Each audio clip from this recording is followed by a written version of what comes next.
पाकिस्तान के white ball के head coach mic Hesson का ये कहना है कि बाबर आजम के लिए बहुत ही टफ कंपटीशन है कि वो टी20 में अपनी जगह बनाए और वो भी एक पाकिस्तान की टीम में। यहाँ पर मैं आपको सबसे पहले ये बता दूं कि पाकिस्तान का एक साहिबजादा फरहान वो वाहिद बैटर है जो कि टॉप 10 रैंकिंग में आता है, यानी कि नंबर 3 पर, वर्ल्ड नंबर 3 पर है इस टाइम साहिबजादा फरहान। उसके बाद 40 तक कोई बल्लेबाज बाबर आजम के अलावा टी20 रैंकिंग में नहीं आता। बाबर आजम का 23 नंबर है और वो भी इस वजह से कि उसे एक तो मेंटली डिस्टर्ब किया गया, उसके नंबर पर नहीं खिलाया गया और 1 साल तक उसे टी20 से दूर रखा गया। और ये माइक हैसन है कौन जो कि पाकिस्तान क्रिकेट को बर्बाद करने पर तुला हुआ है। एक माइक हैसन, एक आकिब जावेद, ये पाकिस्तान क्रिकेट का दिन ब दिन बेड़ा गर्क कर रहे हैं। आज एक प्रेस कॉन्फ्रेंस होती है, वहां पर माइक हैसन ये कहते हैं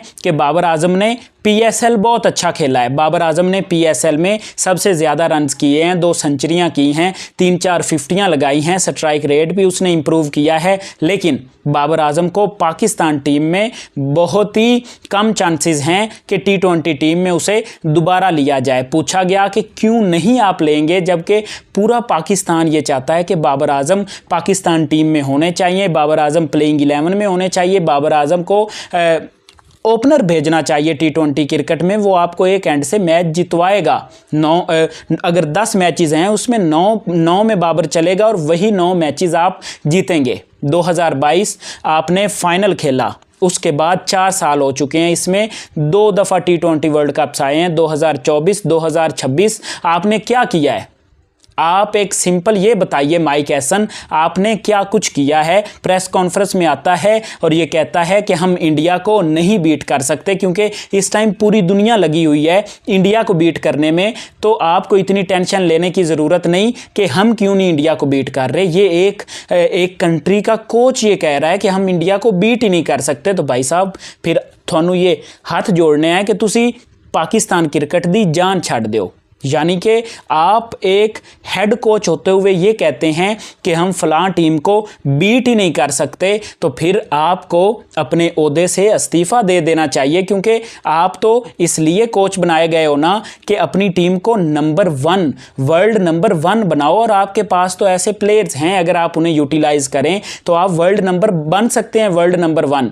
लेकिन यहाँ पर फेवरेटिज्म का कल्चर चलता है और पूरे पाकिस्तान क्रिकेट के स्ट्रक्चर को सिर्फ बाबर आजम को डैमेज करने के लिए, बाबर आजम को बाहर करने के लिए खराब कर दिया गया है। अब माइक हैसन आकिब जावेद के मशवरे पर चलते हैं और आकिब जावेद वो सिर्फ ये चाहते हैं कि किसी ना किसी तरह से बाबर आजम को पाकिस्तान क्रिकेट से दूर रखा जाए, ना सिर्फ टी20 में, ओडीआई में भी और टेस्ट क्रिकेट में भी। उनका मंसूबा ये था कि वर्ल्ड कप 2026 में जो बाबर आजम को डाला गया था वो डाला ही इसी वजह से गया था कि नंबर 4 पर खिलाएंगे, प्रेशर होगा, वो रन्स नहीं करेगा तो हमारे पास एक मौक़िफ़ बन जाएगा कि बाबर परफॉर्मेंस नहीं टी20 में दे रहा, वो टी20 का प्लेयर नहीं है, तो हम उसे बाहर करें। वो करने में कामयाब हो गए थे। लेकिन उनकी किस्मत ख़राब कि बाबर आजम ने आते साथ पीएसएल में अपने मतलब कंफर्ट जोन वाले नंबर में, यानी कि ओपनिंग में उसने 588 रन्स मार दिए। 11-12 मैचेस खेले, कमाल की एवरेज, कमाल का 146 का स्ट्राइक रेट था बाबर आजम का।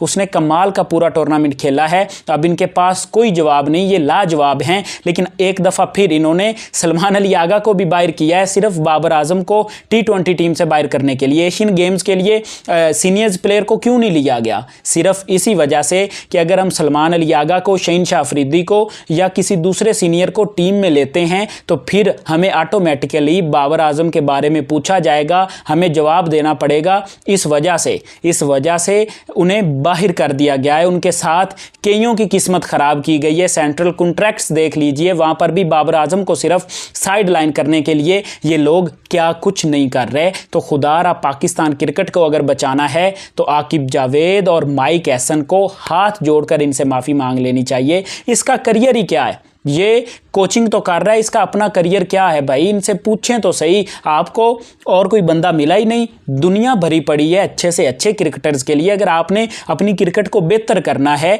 तो यूनुस खान जैसे बंदों को लाओ यार। यूनुस खान को दो कोचिंग, वो आपको करके दिखाए, वो आपको प्लेयर्स बना कर दिखाए। 2009 में उसने T20 जितवाया था आपको वर्ल्ड कप, उसके बाद किसी ने नहीं जितवाया। तो अगर किसी को लाना है तो ऐसे बंदे को लाओ जो कि आपकी क्रिकेट का भला सोचे, जिसको अपनी कंट्री से प्यार हो। माइक हैसन कौन होता है? पाकिस्तान हारे या जीते उसकी जेब गर्म होनी चाहिए, उसे हमारी फीलिंग से कोई लेना देना नहीं है। हम हारें या जीतें उसे रत्ती बराबर फर्क नहीं पड़ता, क्योंकि आकिब जावेद और माइक हैसन को एक अच्छे पैसे मिल रहे हैं, वो कमा रहे हैं, वो अपनी नौकरियां बचाने के चक्कर में हैं, बस यस मैन बने हुए हैं, वो पाकिस्तान क्रिकेट की बेहतरी नहीं कर सकते।